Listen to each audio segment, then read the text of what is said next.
All right, ladies and gentlemen, welcome back to the channel. So we're talking about the New York Giants in today's video. Like a lot of other teams in the National Football League, they began OTAs earlier today, and the media was not able to attend today, so we don't have any clips or highlights from it, but I do have a bunch of information that we will touch on in just a minute here. But I have yet to make a Giants video all off season, actually, and it's not all that surprising to me.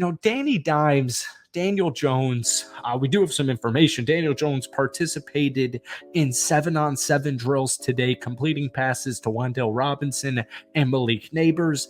Daniel is right on schedule to be ready for training camp. Once again, we've got a bunch of OTA news from today that I'll touch on in the middle of the video, but the Giants offseason was very interesting to me because they made some really good moves, but I think it still feels underwhelming just because Daniel Jones is still their starting quarterback. I think trading for Brian Burns was a great move. I think it was a great move for the Giants, and I think it was a great move for the Carolina Panthers. I think it was a great example of a win-win trade. And I think Jermaine Illuminor at the right tackle spot, I think that was a good move. I think Drew Lock as your backup QB was a good move. I love Jalen Mills, Jordan Phillips, Allen Robinson, John Runyon, Devin Singletary. It wasn't a bad offseason. They lost Saquon Barkley, right?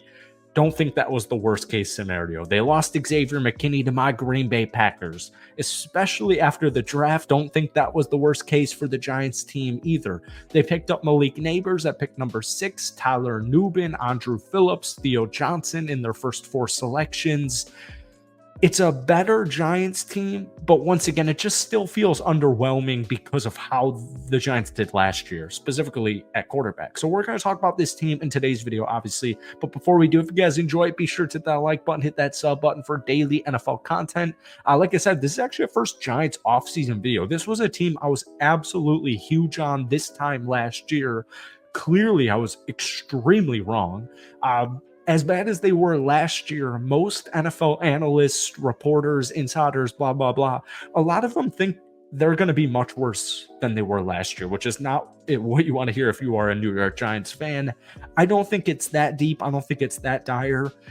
Daniel Jones really struggled. The offensive line really struggled. There were injuries all across the board, specifically with Saquon Barkley. But here's the thing, man, and they drafted Malik Neighbors at pick number 6, and I'm actually kind of changing my mind since the moment that I saw that draft pick. Daniel Jones 2 years ago had a career season, and you took down the Minnesota Vikings on the road in the wild card round of the playoffs. Obviously, last year didn't go as planned, but I've never seen Daniel Jones look that bad. My only thing with this is, let's say, I know they wanted to trade up for Drake May. I know that they didn't want to select JJ McCarthy, but for my Giants fans watching this video that wanted them to take JJ over Malik Neighbors at pick number 6, my only question to you would be, who's JJ throwing it to? I like so many of the Giants wide receivers, and I liked so many of the Giants wide receivers at this time last year. But last season, we didn't see any of them truly break out, right? Where Wan'Dale Robinson averaged under 10 yards per catch. He was healthy, most importantly. Darius Slayton's reliable, but, there's nothing too crazy about Darius Slayton.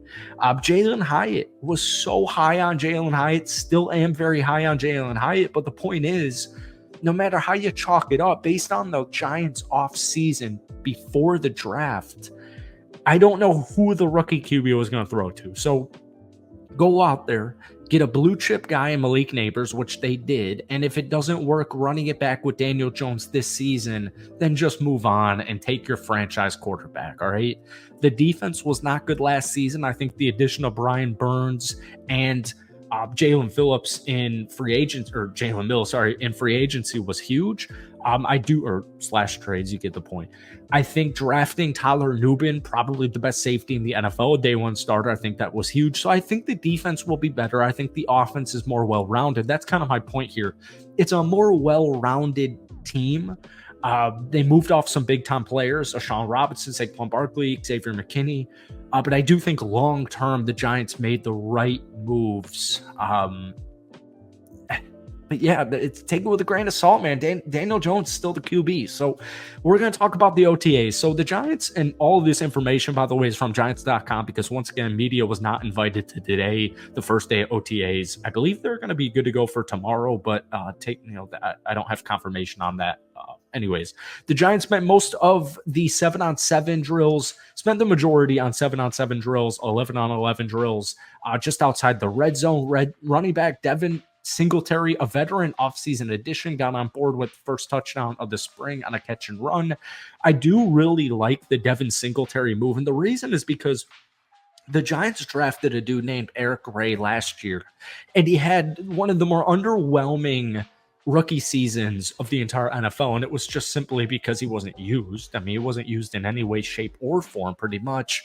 But I think Eric Gray, he's a playmaker. He is so unbelievably versatile. And Devin Singletary with the Houston Texans last year, when he was finally given RB1 duties, the dude's a starting running back in the National Football League. And I just think that, pairing him up with Eric Gray, who I'm still very hopeful for, give Eric Gray more touches, give him more snaps, just put him on the field. He's going to make plays. He's going to do what he needs to do.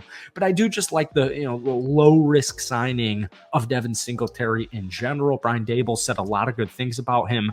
And quarterback Daniel Jones, once again, he underwent surgery to repair a torn ACL back in November. He participated on 7-on-7 drills. He completed passes to wide receiver Wan'Dale Robinson and Malik Neighbors. And the hope, once again, is to have Daniel Jones a full go by training camp in late July. So Neighbors, LSU's all-time leader in receptions and receiving yards. He had a productive first OTA, apparently hauled in a handful of passes during 7-on-7 and 11-on-11 work. The latter came off an arm of Drew Lock, who was added this past offseason.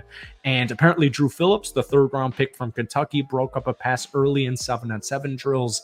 And yeah, I really like the new Giants secondary with Drew Phillips and Tyler Nubin, who, once again, Tyler Nubin, absolute stud. Craziest ball hawk safety I've seen in a very long time.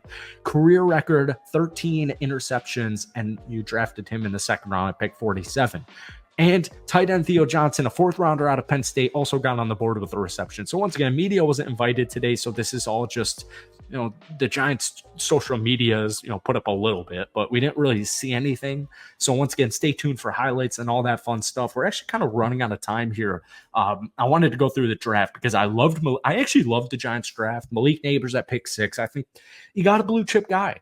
The big thing with the Giants draft, even if they didn't take a quarterback, what I like about it is I think you got a bunch of stars. I think their first 3 picks are stars, and I think their first 2 picks are superstars. Malik Neighbors at pick 6, Tyler Nubin at 47, and Drew Phillips at 70. I really love those first 3 draft picks. So let me know what you guys are thinking about the New York Giants after one day of OTAs. But guys, give me a brief, or just like a vague on paper win-loss projection for the New York Giants this upcoming season. Thank you for watching. If you want more Giants content, let me know down below. And yeah, we'll see.